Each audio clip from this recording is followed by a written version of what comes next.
still do that. By the way, I'm one of that. So yeah, okay. Right? And if you're one of such persons, all right, big ups to you. Well done. Because you've not allowed this situation to deface you in any way possible. No, the situation is not defacing you. You're still standing strong, holding strong. But then, whilst tinkering and trying to wrap my mind around it, right, I came across something that has to do with, well, it brought me to one conclusion, right?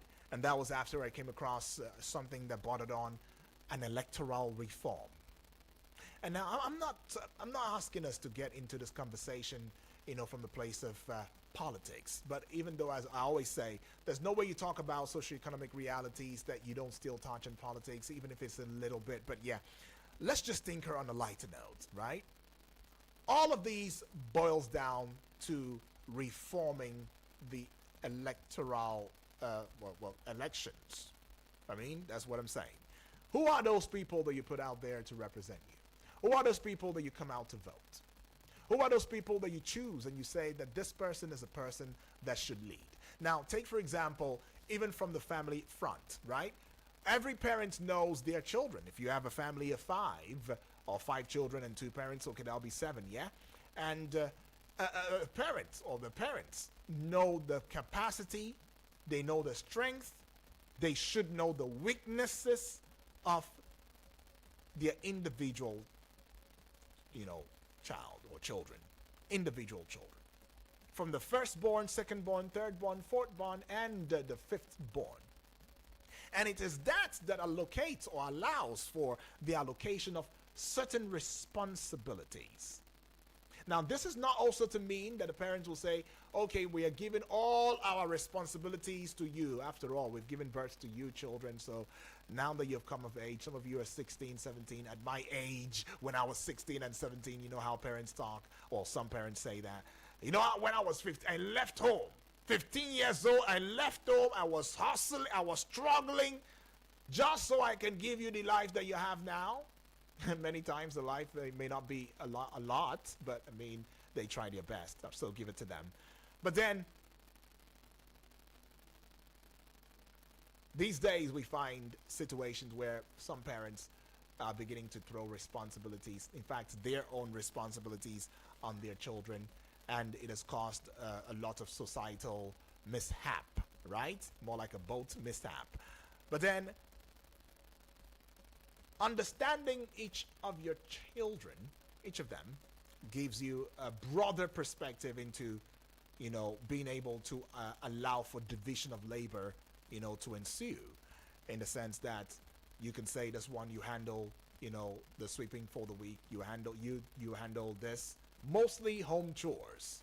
And any child that has come of age and seeks to learn a handwork, it is also your responsibility to know the type of handwork that they are willing and interested in, right? So you don't impose yourself, so to speak, on any of them.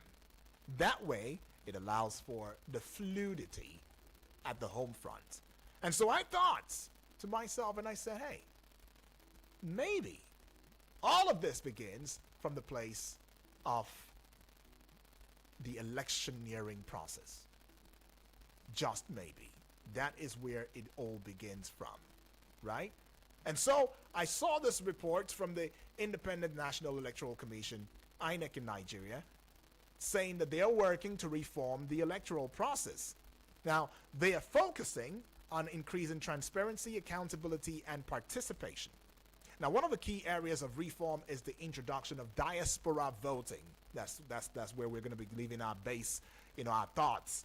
Diaspora voting, which will allow Nigerians living abroad to participate in the electoral process. You heard that, yeah? Now, the move is also seen as a way to increase voter turnout, as well as ensure that all citizens have a say in the country. Not just the country's democratic processes or process.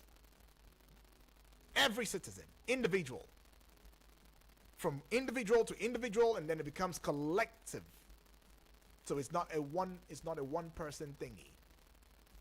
It is a collective thing. It is not also based on the collectives alone. It goes back to the individual. So they work pari passu, side by side, juxtaposed, side by side. Right.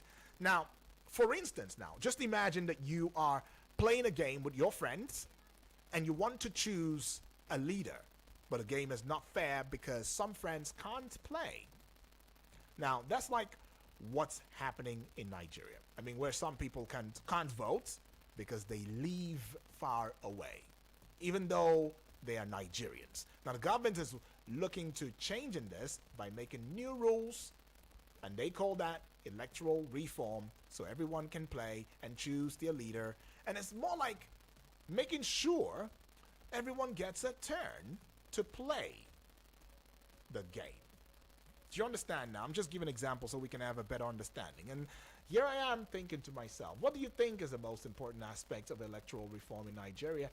And how can it be achieved? So that we can have a strong base of society, a society that is not rid of values, a society that has credibility, a society that also has sensationalism institutionalized in the very fabrics that make up the society. Whether you're looking from the place of religion, you're looking at culture, you're looking at secular places, whatever it is, that society that will indeed allow for us to have the life that we desire for ourselves. So how can we indeed get things rightly in the country? Many of you will say, it's the leadership. Oh, we have to work on the leaders here and there. They're not helping us. They're not doing this. But who put the leaders there? The electorate, you and me, you and I. Yes, we contributed to that. We contributed to that. Because I don't think that these leaders, so to speak in quotes, will have the legitimacy to just carry themselves right on the wings of whatever it is that drives them and sit on a leadership office by themselves if you did not give them the legitimacy. And that just goes beyond government. I'm talking about at that marketplace.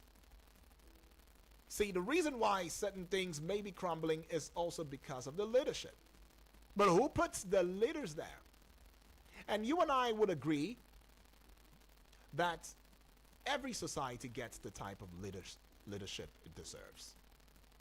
Whoever is sitting at that place as head was put in there by you. Your contribution was part of it.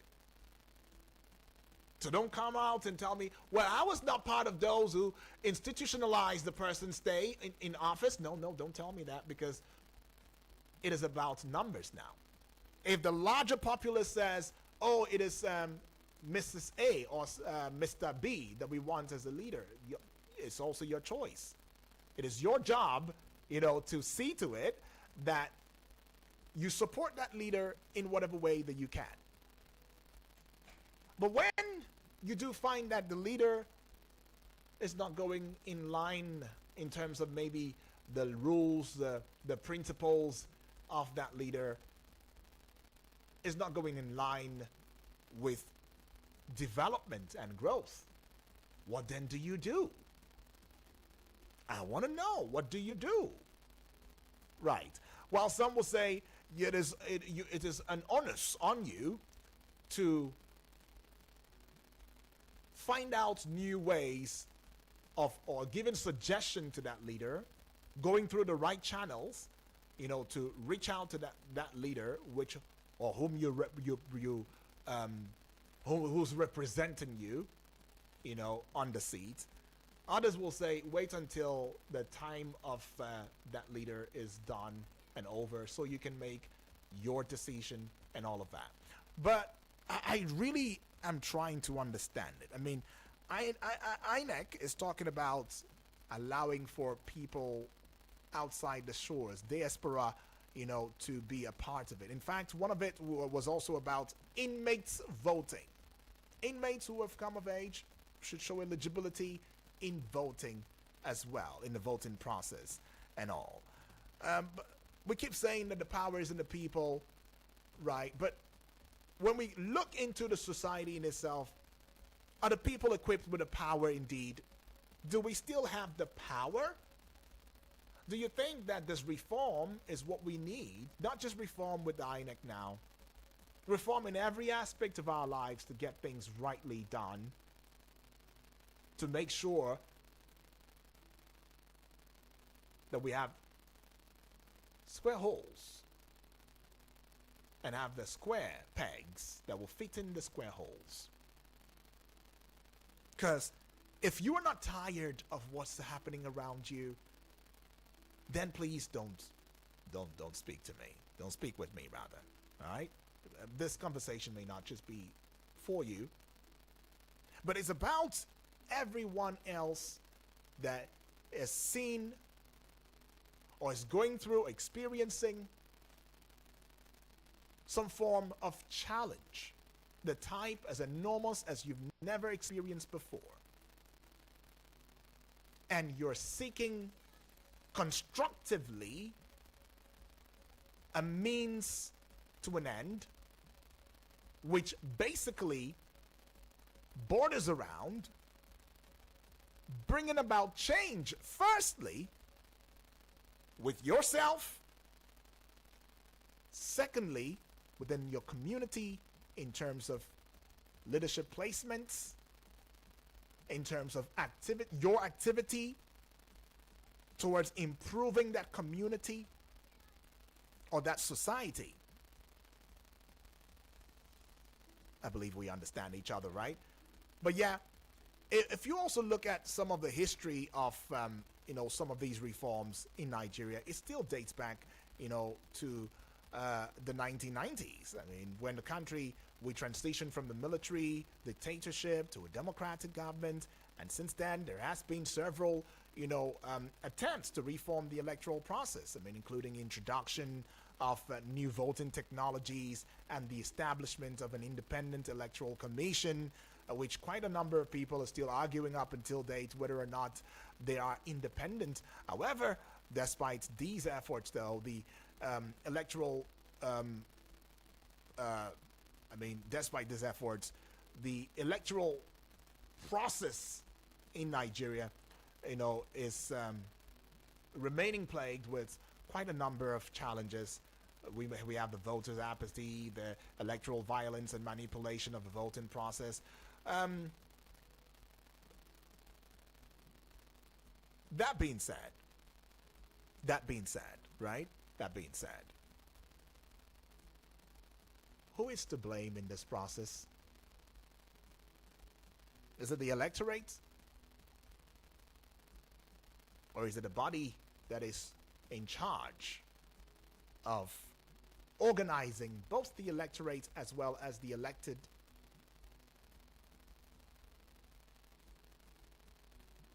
into a place of understanding towards reaching a leadership choice? Right. Because I'm trying to make sense of it. I don't know if you've been where I'm at now, but I'm really trying to make sense of it. Because in the same vein, we still have people who, when it is time to make the tough decision of deciding who it is that sits at that stool of leadership, just for a paltry sum of 1,000, 2,000, 3,000, they mortgage their future and the future of little ones who are ineligible to even get into that process. And it truly breaks my heart. But we may talk about it from now till thy kingdom come. Yet, when the time comes again to do the needful, exercise your franchise, you still see the marauding of these leaders, so to speak, coming at you again with salt and pepper, pricing you, reducing your worth to as much as 5,000 naira. And you still see people stretch out their arms, reaching out, seeking to collect.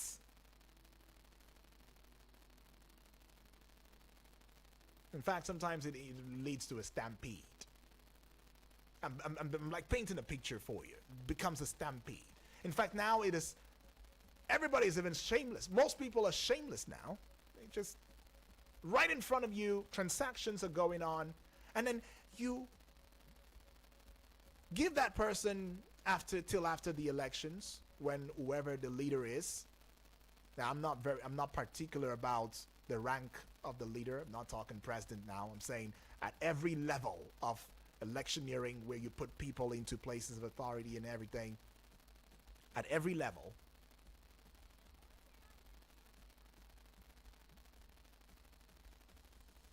so that we're not misguided. All right. But then diaspora voting is some of the reforms. Others are talking about e-voting. I mean, we've been singing that as a song over time now, but it doesn't really found space. But then quite a number of Nigerians are still hoping that all of that will be incorporated. But INEC is not really talking e-voting. They're talking diaspora. They're talking inmates also being a part of it after they reviewed the 2023 general elections and all. And they've come out with a blue, is it a 75 paper now? Or recommendations now into what should be done. 75 observations, I beg your pardon, were made during the review with 142 actionable recommendations. And of this, 86 require action solely by INEC, while 44 require collaboration with other entities. Well, I'll just take out some time now, and let's just go on this break. When we return, of course, I will open the phone lines, because I need to hear what you think about diaspora voting, and do you also, and what you feel would be the way we might chart out of the squabbles of societal decadence that is ongoing, right? Seemingly unabated. It is the midday extra, and we're still having the general banter, open banter now. We'll be right back in a short bit, though. Sorry for the inconvenience. I suppose it was inevitable. Eagles 102.3. Please listen to this announcement. Farex Borehole. We are competent. We are committed. We simplify borehole for your borehole survey, for your borehole drilling, or any of your borehole challenges. Call us on 0803 596 5170. 0803 596 5170. You can visit at Goshen Plaza, opposite Jabi Model Park, Abuja. Eagles 102.3 FM, Abuja, here to stay. No AC? No problem. We're cooling you down with the freshest hits. Eagles 102.3 Abuja.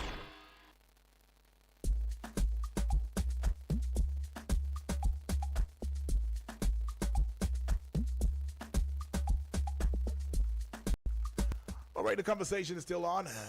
The question to our multifarious concerns in this country, especially towards ending, some of the societal issues that we are faced with today.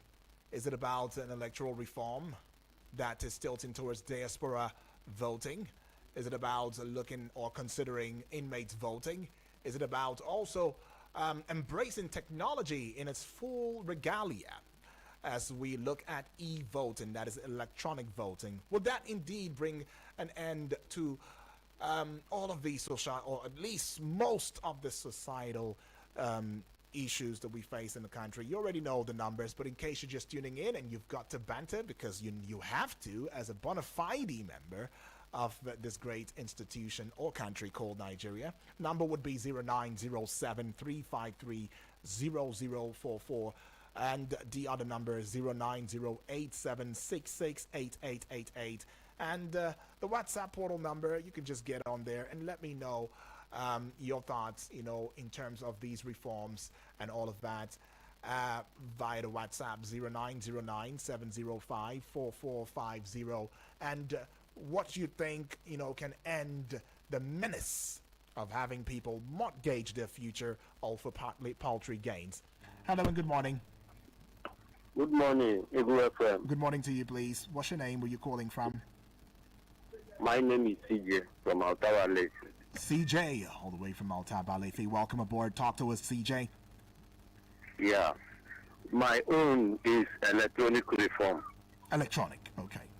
Electronic reform, full electronic reform. Okay. You understand? Immediately, how I understand electronic reform is that immediately you vote, it will reflect immediately in central body, which the officials will be seeing there. That electoral reform, it will reduce all these even party agents will not being possible in a polling booth. Even the security. If you why some security in the polling booth is because of violence. You understand? Right. Electoral this thing that's what I'm supposed to put on ground first. Diaspora voting is not going to any use. Is it going any use any results? Because how many are they? As I'm here in Atabaleti, did the government know how many are we? Where this Eagle FM day now, people are there. The government knows the population of all those areas.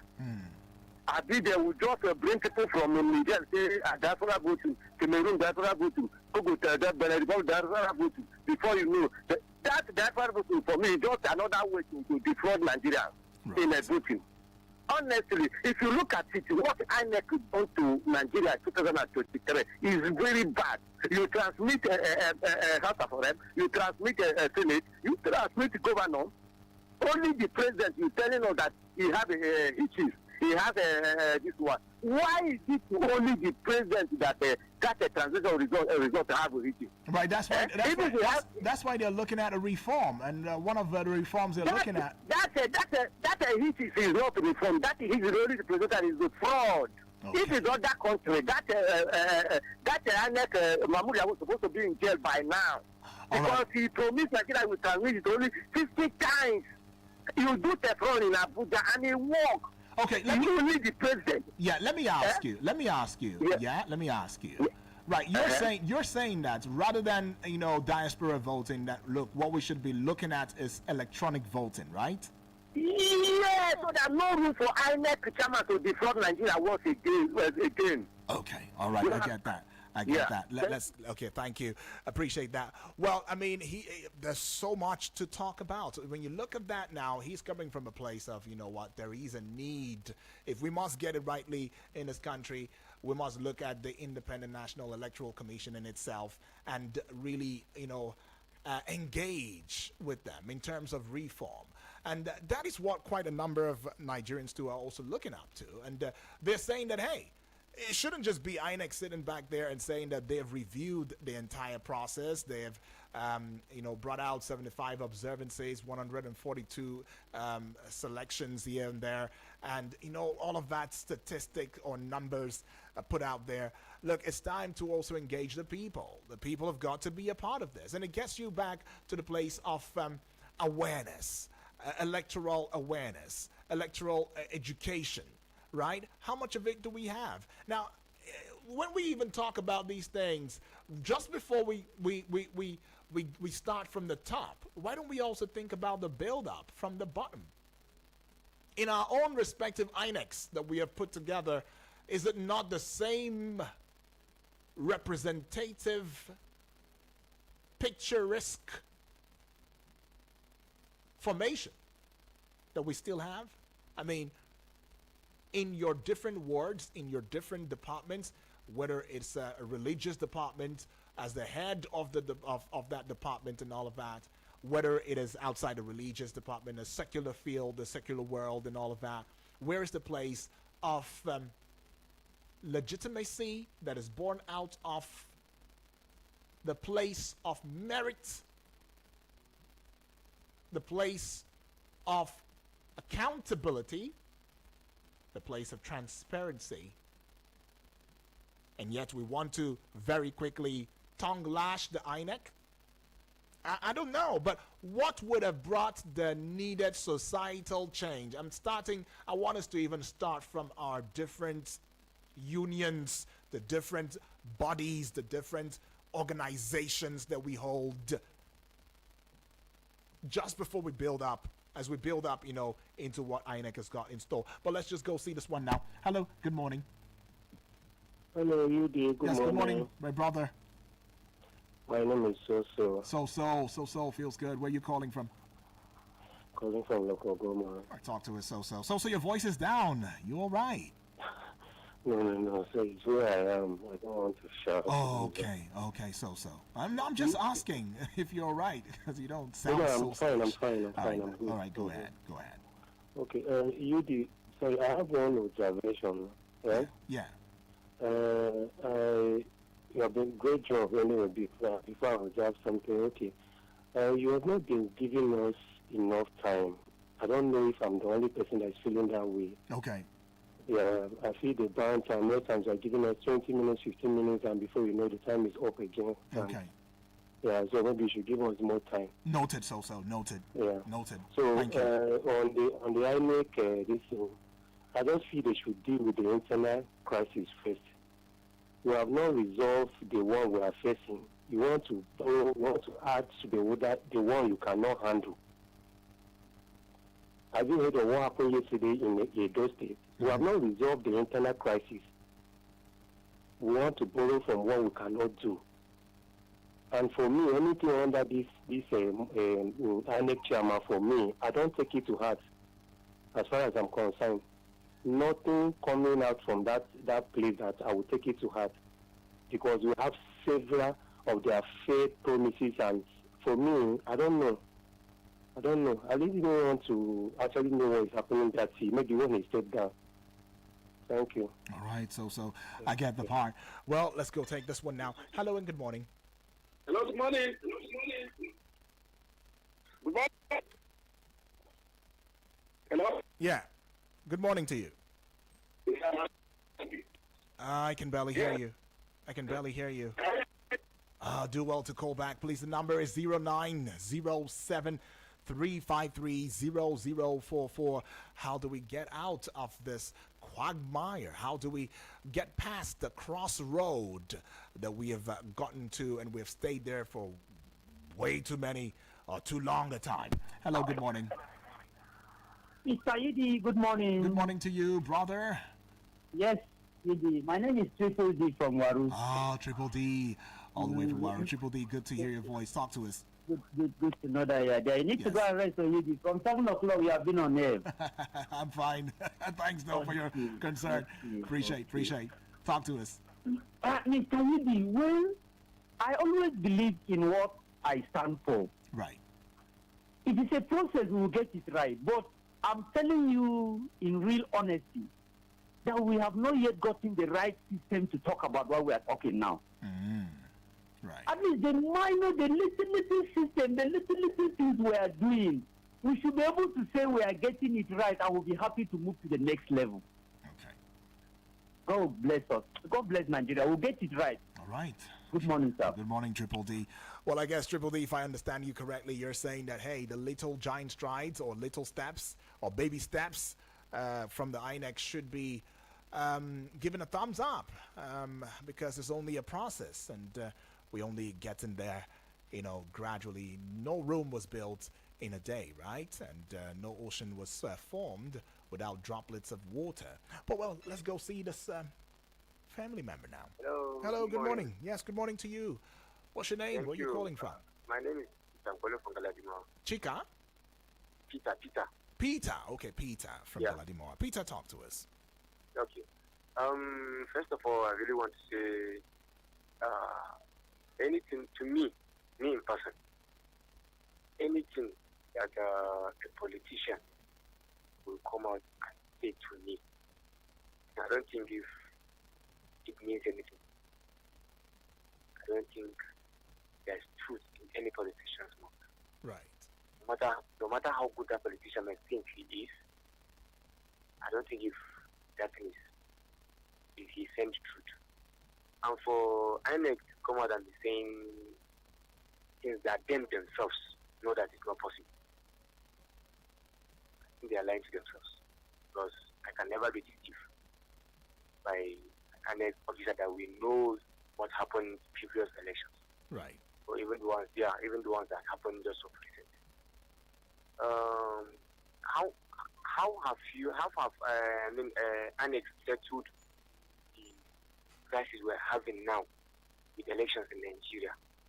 Talk more of people in diaspora. We have enough data. We have data of people living in diaspora. You don't. You can imagine how Nigeria is, and now you're coming out to tell people that you want to add. In fact, I really don't have. But Peter, can I ask you one question though? Yeah. Go ahead, please. What about a place of voter education? What about a place where, by our actions and inactions, we contribute, to how porous the system is? Yeah. The politicians are doing making us to feel the way we're feeling right now. Right. Because the last presidential election, president. Yeah. I went to a polling unit. Things from it was during this cashless period or cashless policy. Yeah. Okay. Yeah, I went to a polling unit at Sunnyvale here. Mm-hmm. I was there since. In fact, let me even shock you. I was not having a penny. It was my wife that gave me 200 naira because I was not having cash. I have money, but I can't get cash. So I was able to get to Sunnyvale. Getting there, I met a lot, hundreds and thousands of people in the polling unit. We were able to vote, but before we vote, it was 11 p.m. Since from morning till that night, and all those process and prayer and stress and everything with hunger, with heat of sun, everything. Then in fact, everything just went maybe they all wanted it to be. Okay. So how can you again go out again and stress yourself to even think of voting again? Okay, I get that. But what about those who collect monies? That's where I'm coming from. Those who collect monies and they're, 1,000, 2,000, and they mortgage a future. That's where I'm coming from. Are they also officials? Are they INEC? No. That's my point. No. You really don't have. I can't sell a food in house for money. Let me put it this way, for money. I can't sell my food. Okay. For me to sell my vote, any politician that I know is not going to do what he's supposed to do. I rather don't go to a polling unit. Okay, I get that. Yeah. All right, I thank don't you. stress myself going to a polling unit. Thank you, far too kind, Peter, for that one, though. Appreciate. I mean, just as so rightfully mentioned and noticed, okay, I'll reduce the talking and allow for each and every one of us to banter. But, everything that has a beginning has an end. I still see the phone lines beeping right now, but can't go any further at this point in time. But, I mean, I know this is a discourse at the heart of, each and every one of us. But you never know, because at 11 o'clock hour, we still might be talking issues that bother around some of these issues and looking at it critically, just so that we can have a leeway, and, of course, safeguard the future of Nigeria. And whether Nigeria here in the country or in diaspora. I mean, the general open banter has come to a close. Thank you, far too kind, to each and every one of us. But expect yet another conversation, because it's going to be very conversationalist as we look into matters that concern the topical issue of the role of citizens in the implementation of open government partnership national action plans. That will be the OGP NAP. So stay tuned, don't go away. It's still The Eagles Morning Rise, the breakfast show.